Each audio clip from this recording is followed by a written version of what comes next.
como se dá a salvação? A doutrina da salvação, estudada dentro da perspectiva da restauração da comunhão do homem com o Pai.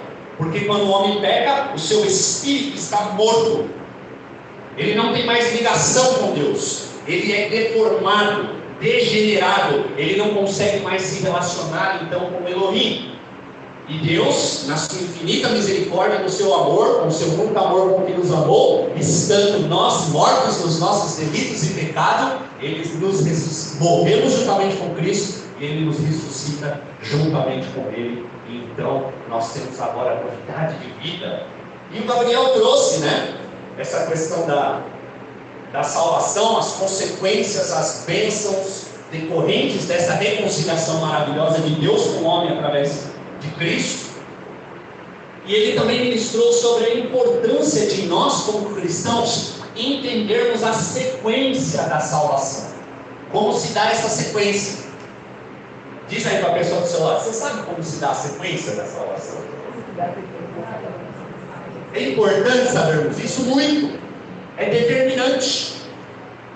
O processo de salvação ele começa primeiro com a eleição. Deus elege Cristo como mediador da aliança. Eis aqui o meu servo que escolhi. A eleição do indivíduo ocorre somente na união com Jesus Cristo. Ele nos escolheu primeiro. Jesus te amou primeiro. Diz aí para a pessoa do seu lado: não foi você que escolheu, Ele escolheu você.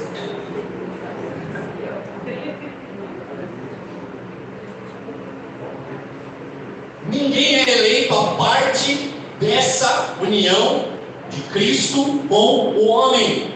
Não há nenhum outro Deus, não há nenhum outro santo, não há nenhum intermediário, não há ninguém que possa fazer essa ligação para que então o espírito do homem seja reavivado e ele se comunique com Deus, tenha relação com Deus.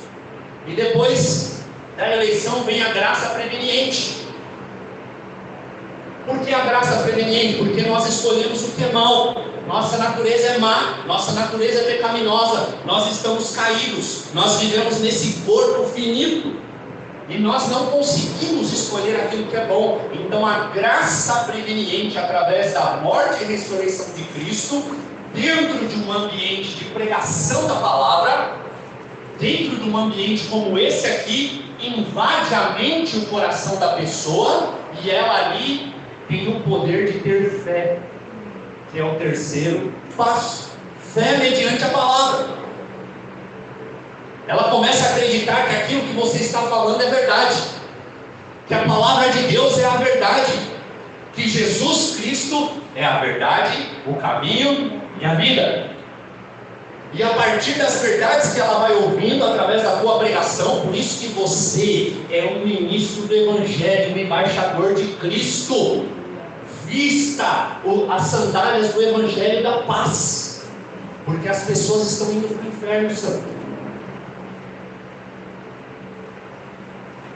Quando você prega, então, aquela graça preveniente promove fé no coração da pessoa para que ela creia, e fé é crer que Jesus, aquilo que a Bíblia diz a respeito de Jesus Cristo. Fé é crer que Jesus Cristo é exatamente aquilo que a Bíblia diz que Ele é, ou seja, o Filho de Deus, e que Ele fez tudo aquilo que a Bíblia diz que Ele fez. Isso é ter fé. E quando você tem fé, então, vem em você um profundo arrependimento. Senhor, o que eu estou fazendo com a minha vida? E esse processo, às vezes, ele se repete na vida do crente. Não é só no processo da salvação. Senhor, o que eu estou fazendo com os meus dias? O que eu estou fazendo com os meus recursos? O que eu estou fazendo com as minhas habilidades? Com os meus dons? Senhor, tem misericórdia de mim. A gente passa por um processo de profundo arrependimento que nos leva à conversão, à metanoia, mudança de mente e coração. O fulano estava indo por um caminho, ele faz a volta e vai por outro. O apóstolo Paulo fala que aquele que roubava agora não rouba mais. Aquele que traía, agora não trai mais. Aquele que vivia por seu próprio interesse, agora vive para os interesses de Jesus Cristo, Senhor e Salvador e Consumador da nossa fé. Isso é cristianismo. A partir daí, então, vem a justificação. Nós somos justificados pelo sangue do Cordeiro, aleluia. E aí prossegue, então, a regeneração. Você é feito uma nova criatura. Vem a santificação, porque agora você procura viver uma vida santa, uma vida proba, uma vida na presença de Jesus, sem ter de nada que se envergonhar diante dos homens e de Deus. E o último processo é a glorificação. Todos nós, em nome de Jesus, passaremos um dia, nós seremos glorificados juntamente com Cristo e reinaremos com Ele, aleluia. Vamos aplaudir ao Senhor? Olha que processo maravilhoso. Ainda vamos falar sobre esses assuntos, mas hoje eu quero falar da poderosa regeneração, a conversão. Nós vivemos dias, queridos, que nenhuma doutrina é tão urgente, tão necessária, tão essencial de ser ministrada nos púlpitos das igrejas evangélicas. A doutrina da regeneração, ela é com certeza a mais urgente, a mais necessária, a mais reveladora, a mais importante que você deve compreender na sua caminhada de fé. O problema é que muitos chamados pastores dos nossos dias estão preocupados em falar muito de dinheiro. Estão muitos preocupados a falar sobre a atualização da Bíblia. Muitos preocupados em falar na hipergraça. Sabe por quê? Porque dá ibope. Porque é tranquilo. Vem pra cá do jeito que você está, mas você pode continuar do jeitinho que você está. Está tranquilo. Vamos falar de outras coisas. Querido, esse tipo de ministração, ele inviabiliza o evangelho raiz, o reino de Deus que nós aprendemos quando éramos crianças. Ele vai inviabilizar aquilo que Jesus fala para nós, seus discípulos, em Mateus 16:24. Se alguém quer vir após mim, tome sua cruz e siga-me, porque aquele que quiser salvar a sua alma vai perdê-la. Mas todo aquele que perder a vida por minha causa, achará. Que adianta a pessoa ganhar o mundo inteiro e perder a sua alma? Porque o Filho do Homem há de vir na sua glória, a glória de seu Pai com seus anjos, e então Ele mesmo, não é pastor, não é apóstolo, não é bispo, é o bom pastor lá de João 10, que vai recompensar cada um de nós segundo as nossas obras. Cada escolha santa que você fizer, cada renúncia que você fizer, cada passo de fé que você dar na sua vida, mesmo não entendendo, mesmo isso causando dor, mesmo isso causando prejuízo para você, talvez financeiro, talvez de saúde, todo passo que você der em direção a Jesus, você vai ser recompensado naquele dia. A regeneração talvez seja a doutrina mais esquecida, mais abandonada nos púlpitos. Ela não dá ibope, ela não abre carteiras. E a doutrina da regeneração leva os cristãos a se tornar crentes maduros na fé. E sabe o que isso quer dizer? Gente madura pergunta, gente madura questiona. Gente madura não fica contente só com o leitinho da manhã. E parece que por aí muitos pastores estão apavorados com isso. Mas Jesus Cristo disse que Ele veio para nos dar vida e vida com abundância. Vida com abundância é uma mente renovada no Espírito, que procura coisas profundas, águas mais profundas, que procura propósito, que procura viver uma vida diante de Jesus.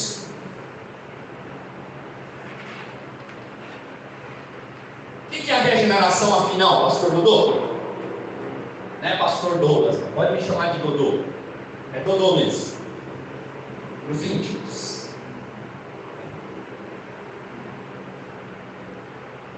Sabe por que Dodô?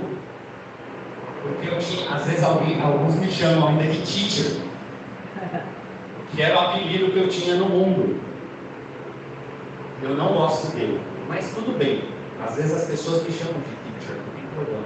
Mas quando o Senhor me resgatou lá atrás, em 2008, e eu voltei para a casa do Senhor junto com a minha hoje esposa, a partir daquele momento, meu nome, como eu já era conhecido desde pequenininho na igreja, foi retomado. É Dodô.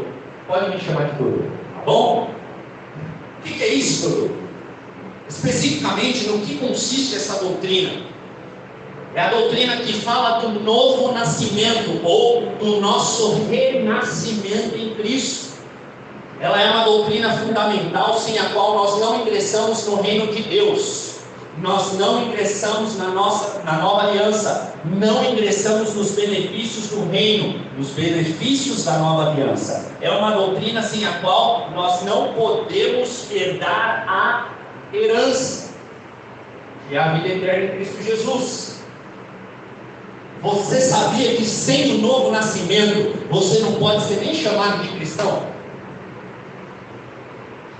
As igrejas estão cheias de pessoas que não nasceram de novo. E essas pessoas não são cristãos. Podem até se autodenominar cristãos. Crente, mas crente, a palavra de Deus fala que até o diabo é. Ah, doutor, de onde você está tirando isso? Abra sua Bíblia aí, João capítulo 3. Uma conversa maravilhosa, reveladora, sadia, confrontante, porque a palavra de Deus confronta. Ela é um martelo que esmiuça a penha. A palavra de Deus é viva, ela é eficaz, ela aprofunda até o ponto de dividir juntas e medulas. Essa é a palavra de Deus. E é exatamente isso que a palavra de Deus, que o próprio Jesus faz com um homem chamado Nicodemos, um mestre da lei. Esse mestre da lei veio até Jesus para ter um encontro com ele, para ter uma conversa com ele, falando a respeito de questões espirituais. E diz o texto, João capítulo 3, havia um fariseu chamado Nicodemos, uma autoridade entre os judeus. Ele veio a Jesus à noite e disse: Mestre, sabemos que ensinas da parte de Deus, pois ninguém pode realizar os sinais milagrosos que estás fazendo se Deus não estiver com ele. Nicodemos via os milagres. Nicodemos reconhecia Jesus como alguém da parte de Deus, sim ou não? Sim. Mas isso fazia dele alguém regenerado? Isso fazia dele um cristão? Avalie aí. Deus quer falar com você.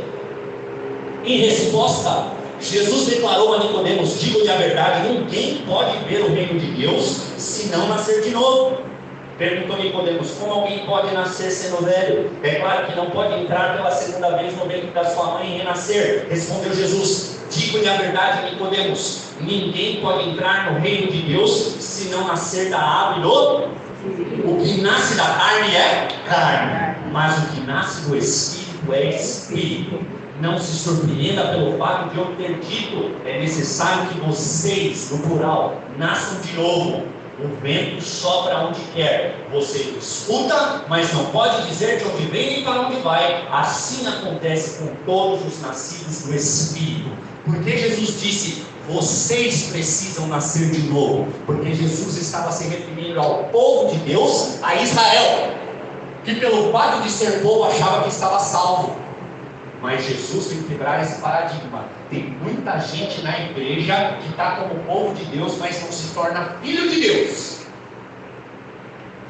porque não entende e não toma para si o processo da conversão genuína e da regeneração. Que Deus tenha misericórdia de nós. Pastor, eu falo com meu amigo, ele não consegue enxergar. Eu estou falando para ele a palavra, eu estou contando para ele o que Deus tem feito na minha vida, eu estou trazendo para ele princípios da palavra de Deus, mas ele não enxerga. Pastor, meu marido gosta, ele gosta de ouvir a palavra, ele gosta que eu venha na igreja, mas ele não muda. Por quê, pastor? Pastor, eu não consigo parar de praticar os mesmos pecados todos os dias. Por quê? Porque você, assim como essas pessoas, ainda não nasceu de novo.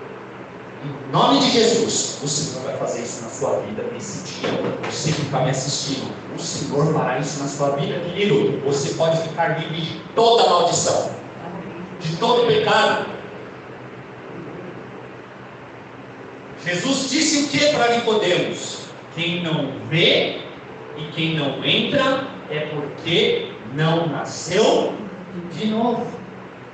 Quem não nasce de novo continua a viver na dimensão da carne. Mas quem nasce de novo procura viver o tempo todo na dimensão do Espírito, ou seja, vive debaixo do pastoreio íntimo e diário com o Espírito Santo. Como é que tem sido a sua caminhada cristã? Está vivendo na carne, querido? Nasça de novo, arrependa-se. Busque o perdão e a misericórdia de Deus nessa manhã, porque o Senhor quer fazer coisas lindas e grandes através da sua vida e da sua família. Pastor, como é que eu sei se eu já nasci de novo? Vamos para a palavra, querido. Gálatas capítulo 2. Perdão, Gálatas capítulo 5. 2 é também maravilhoso. Gálatas capítulo 5, do verso 16 ao 25, diz o seguinte. Abra aí a tua Bíblia no Novo Testamento. Carta do apóstolo Paulo aos Gálatas, capítulo 5.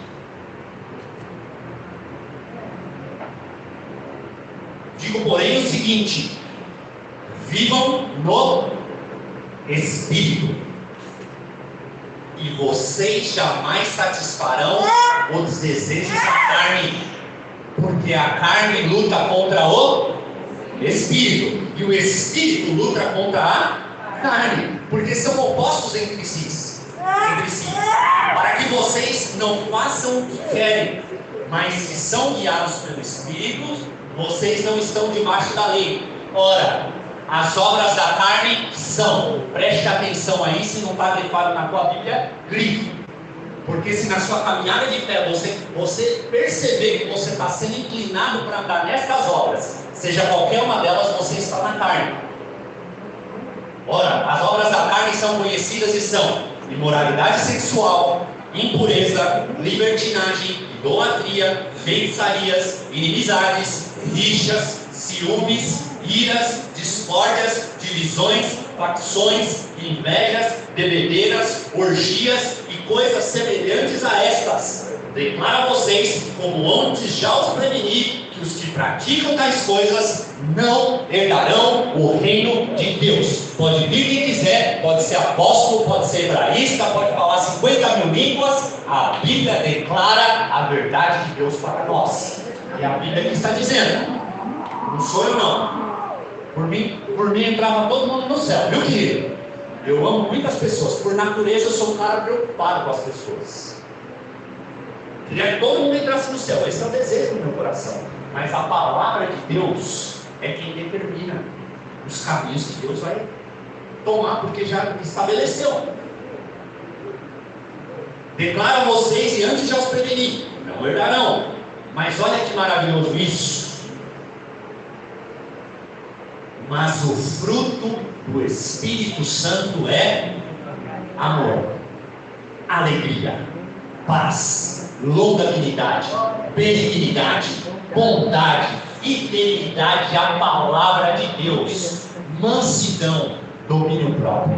Contra essas coisas não há lei. E os que são de Cristo Jesus crucificaram a carne com as suas paixões e os seus desejos. Se vivemos no Espírito, também andemos no Espírito. Veja, meus irmãos, que aquele que não nasce de novo vive pautado diariamente pela carne. E o que isso quer dizer? Quer dizer que o indivíduo vive debaixo da lei do pecado e da morte. A maioria dos males são causados pelo que mesmo? Pelo pecado. É o pecado que resiste em nós. Mesmo dentro dos filhos de Deus, o pecado, a nossa natureza quer resistir. Toda transgressão recebeu um justo castigo, e vai dizer o autor de Hebreus que o salário do pecado é, mas o dom gratuito de Deus é a vida eterna. Receba o dom gratuito de Deus nessa manhã. Mas e além do pecado?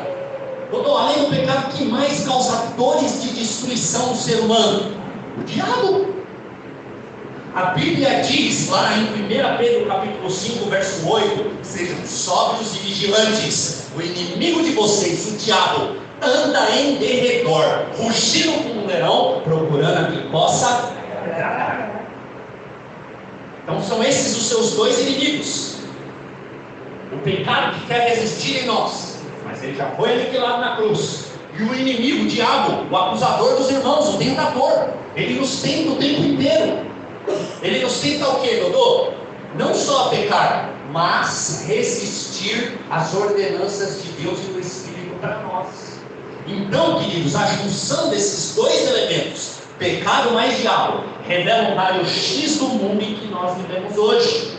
O pecado traz todas as desgraças que vemos no mundo. A ira vem de onde? Do pecado. A soberba, a lascívia, a prostituição, a adultério, a fornicação, o homossexualismo, a vaidade, a arrogância, o desequilíbrio emocional, o desejo de suicídio, o assassinato, o ódio, a inveja. Todos esses elementos, sem exceção, têm uma origem, uma raiz que se chama pecado. Agora, associa o pecado a outra fonte do mal, Satanás, o tentador, o acusador, aquele que vem para roubar, matar e destruir. Ele não quer só roubar você e sua família. Ele não quer só roubar a sua esperança. Ele não quer só roubar os planos maravilhosos e os sonhos de Deus para a sua vida. Ele quer roubar você, matar o seu corpo e destruir a sua alma no inferno. Por isso que Jesus vai dizer: não tema. Ouça aí aqueles que acreditam só que o corpo é uma coisa só. Não tema aquele que pode destruir os corpos de matar. Tema aquele que pode destruir o corpo e lançar a alma no inferno. Ele é aquele que reproduz diariamente, através da nossa mente e coração, aquilo que fez Eva cair. Ele seduz e ele engana, fazendo você crer de todo o coração que você é autossuficiente. Você não é autossuficiente. Você depende da glória, da misericórdia, da graça e da bondade de Deus, da hora que você acorda até a hora que você vai deitar. Satanás quer fazer você acreditar que está no controle. Satanás quer fazer você acreditar que você já sabe de todas as coisas. Em outras palavras, que você é o Deus, é o Senhor da sua vida. Misericórdia de Deus. Tantas pessoas aí fora, tantos cristãos, achando que podem viver os seus dias como se fossem o Deus da sua própria vida e abandonam o Deus da palavra. Isso é pecado. Nós temos que reconhecer. Nós temos que pedir perdão, isso é um processo diário. A pergunta dessa manhã não pode ser outra a não ser: pastor, como eu me livro tanto do pecado quanto desse Satanás imundo, desse bicho do cão? Como é que eu me livro dessas duas coisas? Como eu combato essas forças invisíveis destruidoras? Como eu as restringo, as resfreio, protegendo a minha casa com a gravata do pastor? É assim? Fazendo a campanha dos 1000? É assim que você protege a sua mente, seu coração, sua casa? Passando pela unção do sal grosso, não tomar passe? Colocando uma moldura com um par de dedos do pastor lá na tua sala? Vocês estão dando risada? O pastor está aqui, lembra disso. Um dia veio uma querida lá no culto de segunda-feira e falou assim: pastor, eu não sei mais o que eu faço. Eu falei: pois não. Uma querida de etnia japonesa, ela dona de uma peixaria muito grande.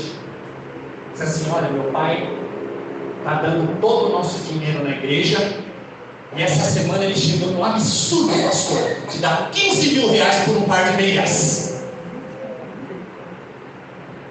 Não estou falando de gente bobinha não, gente instruída. Vocês acham que é brincadeira? As pessoas preferem os patuás, os ricos, o caminho fácil, aonde elas fazem alguma coisa, mas continuam no controle das suas vidas. Elas não querem nascer de novo. Elas não querem viver uma vida para Cristo. É a carne lutando contra o Espírito. Aquele que é nascido da carne é carne, mas aquele que é nascido do Espírito é Espírito. E aqui está a chave para a nossa vitória, pois o homem e a mulher espiritual se voltam para as coisas espirituais. O que são as coisas espirituais? Bem-aventurado o homem que não anda segundo o conselho dos ímpios, que não se detém no caminho dos pecadores, que não se assenta na roda dos escarnecedores. Antes tem o seu prazer na lei do... e nela medita de dia e de noite. será como uma árvore plantada junto à ribeira de água. Tudo que fizer prosperará, querido. Dá o seu fruto no tempo certo. Essa palavra, eu ministro ela sobre a sua vida. Glória a Deus. João 8,32: e conhecereis a verdade vos libertará. Deixa eu falar uma coisa para você. Tem pastor que nem usa mais essa palavra, por causa do Bolsonaro. Bolsonaro nem crente é. Para com essas bobagens. Se ele não se converter, ele vai para o inferno. E está cheio de pecado, a baita do boca suja. Não estou falando de política aqui não. Precisa se converter. E a esposa dele precisa trabalhar para isso. O marido dela está bem fraquinho. Conhecereis a verdade vos libertará. É Jesus que liberta, é Jesus que salva, é Jesus que regenera, é Ele que opera tudo em todos, é Cristo em nós, a esperança da glória. Oh, aleluia, querido. Gálatas capítulo 2, verso 19 e 20: porque eu, mediante a própria lei, morri para a lei, a fim de viver para Deus. Estou crucificado com Cristo, logo já não sou mais eu quem vivo, mas Cristo vive em mim. E a vida que agora vivo pela fé no Filho de Deus, que me amou e se entregou por mim. Que amor é esse? Graça incalculável. Não tem interesse, não quer nada em troca. Sua vontade é boa, perfeita e agradável. Querido, a sua vontade para você e para sua casa é ruim. A vontade de Deus para sua casa é boa, perfeita e agradável. Tome isso nessa manhã. Aqui estão as chaves. Quer ser bem-aventurado? Palavra, oração, vida de Cristo em você. Agora eu te pergunto: é Cristo que está vivendo aí em você, santo? É Jesus que está vivendo a vida dele em você aí, santa? É mesmo? Olha só o que Jesus declara lá em João, capítulo 4, verso 34, quando ele estava fazendo a obra. Os discípulos chegam até Jesus, ele estava conversando com aquela mulher samaritana no poço, e eles falam o seguinte: Jesus, come alguma coisa. Jesus dá uma resposta clássica, que tem que ser a nossa resposta diária: a minha comida consiste em fazer a vontade daquele que me enviou a realizar a sua obra. Crente que não faz a obra está morto, está em pecado, e se não se arrepender, vai prestar conta diante de Jesus. Misericórdia. Pregar a palavra aqui de público, qualquer idiota faz. Vive uma vida de justiça e santidade lá na sua casa, quando as pessoas olham para você e falam: verdadeiramente o Filho de Deus está aqui. Verdadeiramente o Filho de Deus está nesse casamento. Verdadeiramente o Filho de Deus está nesse lar, está na vida dessas pessoas. Porque vejam o que eles eram. Vejam o que lhes sobreveio, vejam as lutas e os desertos que eles já passaram, mas em todas essas coisas eles têm sido mais do que vencedores, porque o Senhor é a força, é o refúgio, é a fortaleza, é a rocha sobre a qual os pés deles estão firmados.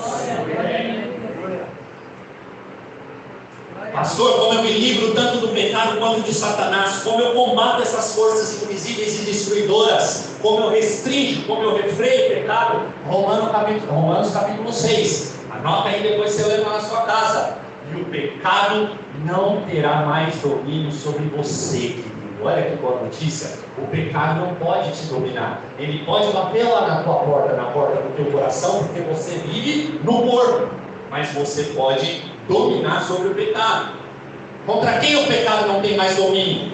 Com aqueles que estão debaixo da graça e não da lei. É a conversão genuína que elimina os efeitos do pecado, é a conversão que restringe a paralisia e paralisa e estanca a força devastadora do pecado. Romanos capítulo 8: agora nenhuma condenação mais há para aqueles que estão em Cristo Jesus, porque a lei do Espírito e da vida me libertou da lei do pecado e da morte. O pecado não tem mais domínio sobre você, querido. Você está livre. Pare de viver uma vida como um escravo, escravo dos seus desejos, escravo das suas manias, escravo das suas taras, escravo da sua falta de fé. Pare, ouse viver uma vida no Espírito. Quando que o pecado deixa de ter domínio sobre você. Quando que você fica morto para o pecado?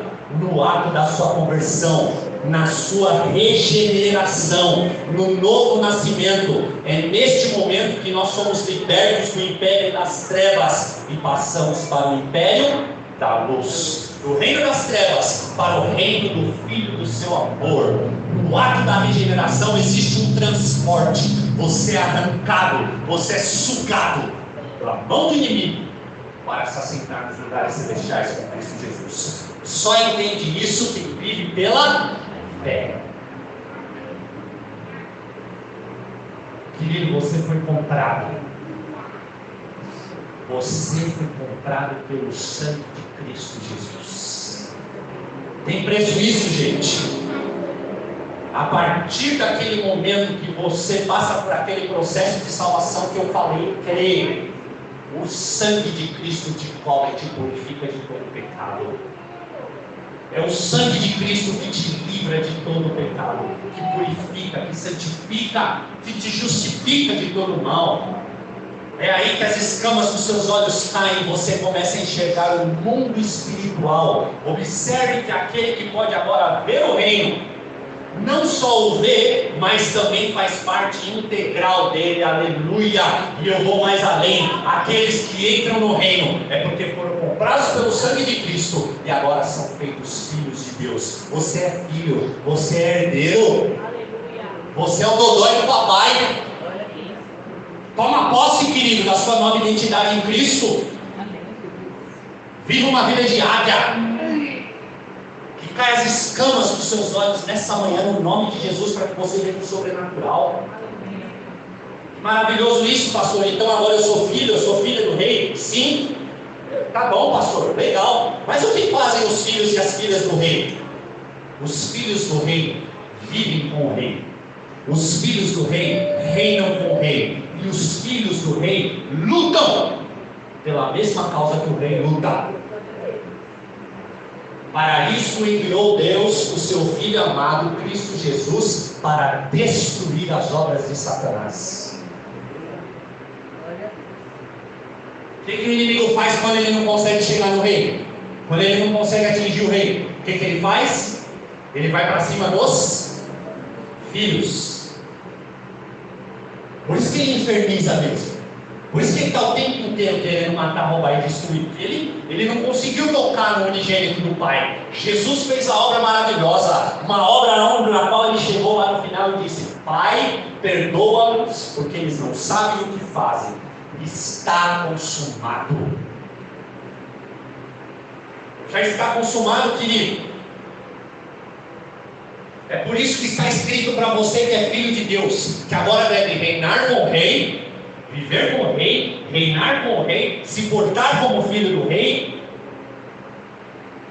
e lutar a batalha, as batalhas que o rei te chamou a lutar e a batalhar. Não são mais as suas batalhas, são as batalhas do rei. E o que eu tenho que fazer com tudo isso, Senhor pastor? A palavra declara: portanto, tomai toda a armadura de Deus. Para que nós, os filhos, tomamos toda a armadura de Deus para resistir às ciladas, os ataques do inimigo, porque nossa luta agora é no reino. Nossa luta não é mais contra a carne ou sangue, mas contra uma hierarquia organizada, inteligente, poderosa, de principados, potestades, dominadoras, forças espirituais da maldade nas regiões celestiais. E como eu venço? Toma toda a armadura de Deus. Que é isso, pastor? Não estou entendendo nada. Visto o capacete da salvação, visto o cinturão da verdade, calce os pés do evangelho da paz, abraça o escudo da fé, toma a espada do Espírito, conversão, regeneração, nada mais são do que diariamente vestir-se da natureza de Cristo, da salvação de Cristo, da justiça de Cristo, da verdade de Cristo, do Evangelho de Cristo, do autor e consumador da fé, e a espada, que é o próprio Jesus Cristo que peleja por você. Eu declaro nessa manhã que você não vai ter que mais lutar suas lutas. O Senhor vai lutar suas lutas por você. E Ele é vencedor. Ele é o Todo-Poderoso. Ele é o guarda de Israel que não dorme. Os homens, os ímpios, trabalham de dia e de noite granjeando o pão, mas o Senhor abençoa os seus filhos enquanto os dormem. Essa palavra está sobre você, querida. Ouça isso. Caminhando para o fim. Alguém salvo e regenerado pode resistir ao diabo, pois quando o evangelho da glória e da graça de Deus penetra os nossos corações, nós passamos a ser novas criaturas, novos seres com novos pensamentos, nova natureza, nova visão, nova perspectiva e novos poderes. Para ingressar no reino, você tem que passar por essa metanoia, por essa transformação, por essa nova natureza. Essa é nossa maior e mais drástica diferença entre todas as outras religiões do universo. Eu recebi o mesmo castigo que Adão recebeu. Eu sofri todas as sequelas que Adão sofreu. Meu problema reside no fato de não ter ocorrido regeneração comigo. A minha natureza não foi transformada. Sabe como você vai aniquilar os sintomas? Vai reduzir os sintomas a nada? Combatendo a causa. De onde está a causa, pastor? Está aí dentro. Um coração duro e obstinado, buscando fazer o seu próprio interesse, mas Deus tem algo para você, querido, algo novo, algo maravilhoso, algo tremendo, algo abençoador, e Ele já registrou. Então diz a palavra de Deus lá em Ezequiel 36, verso 25 ao 27, eu aspergirei água pura sobre vocês, e vocês ficarão purificados. Eu os purificarei de todas as suas impurezas e de todos os seus ídolos. Eu lhes darei um coração novo e porei dentro de vocês um espírito novo. Tirarei de vocês um coração de pedra e lhes darei um coração de carne. Porei dentro de vocês o meu espírito e farei com que andem nos meus estatutos, guardem e observem os meus juízos. O Senhor já fez isso por você. Arrependa-se, querido. Tenha fé. Quantos de vocês nessa manhã desejam isso de todo o coração? Desejo. Deixa eu te dar uma boa notícia, querido. Caminhando aqui por fora. Uma boa notícia. O Pai está nessa manhã correndo de braços abertos ao seu encontro nessa hora. O Pai nessa manhã está correndo de braços abertos ao encontro da sua família. O Pai está correndo atrás de você. O Pai está à procura de verdadeiros adoradores. Essa situação, essa maldição, esse desgoverno, essa falta de fé, essa falta de misericórdia não vai permanecer sobre você e sobre os seus. Porque quando a luz do Senhor resplandecer, tudo será mudado. Tudo será feito novamente. E você glorificará o nome de Deus. O Pai está correndo. Aonde você viu isso? Onde você viu isso, pastor? O Pai está correndo?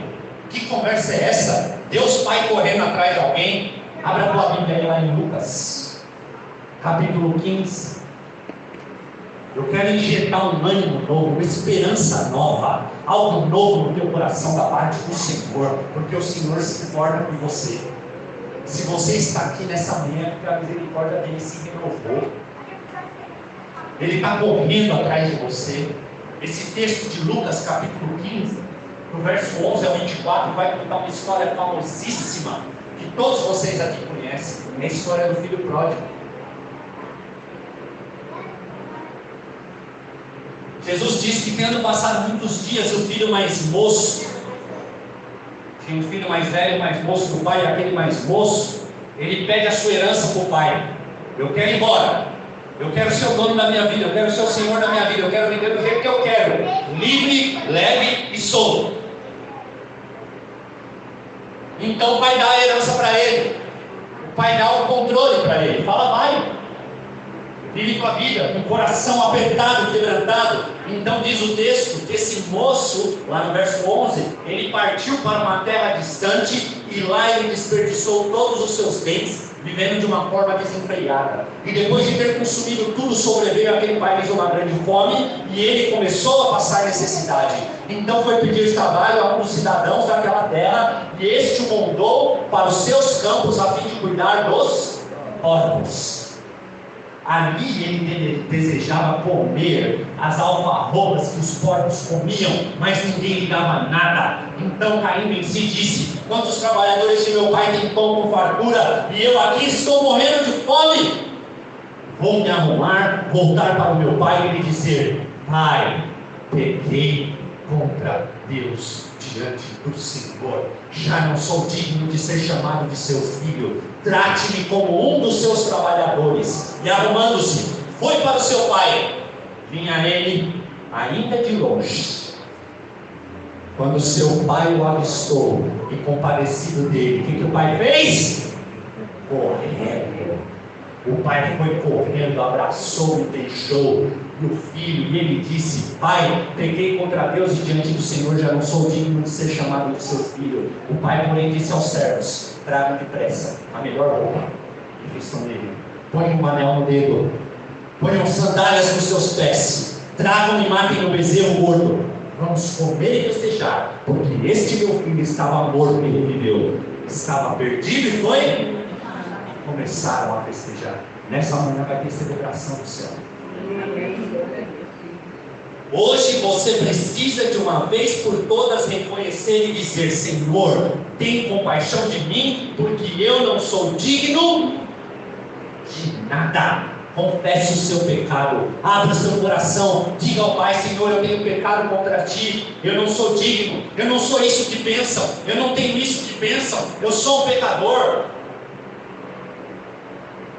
Ele pega aquela herança, ele foge, ele destrói tudo, ele vai morar com o porco, ele foi habitar no chiqueiro, e mesmo assim ele achava que estava abafando. Tem crente vivendo no chiqueiro, comendo comida de porco todos os dias, e está preocupado com o que os outros estão pensando, para o inferno com aquilo que os outros pensam de você. Vive uma vida aos pés de Jesus, peça perdão, abra mão desse pecado.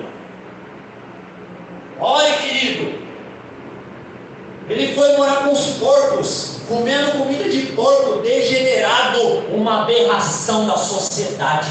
Está cheio de pastor em público que é a aberração da sociedade. Por isso que eu falei que qualquer idiota prega no público.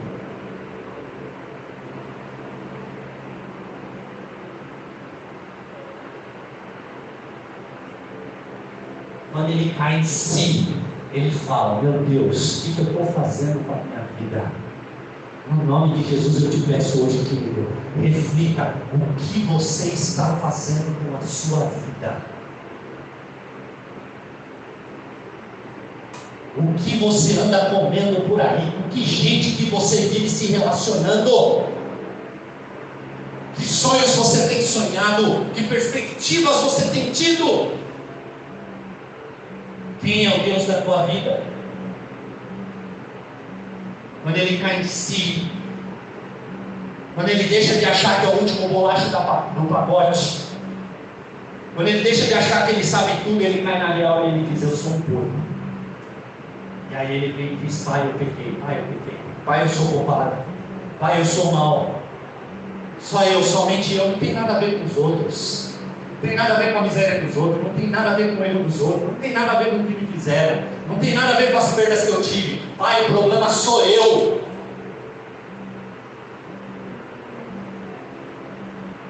Arrependa-se, querido, entregue seu coração a Jesus hoje.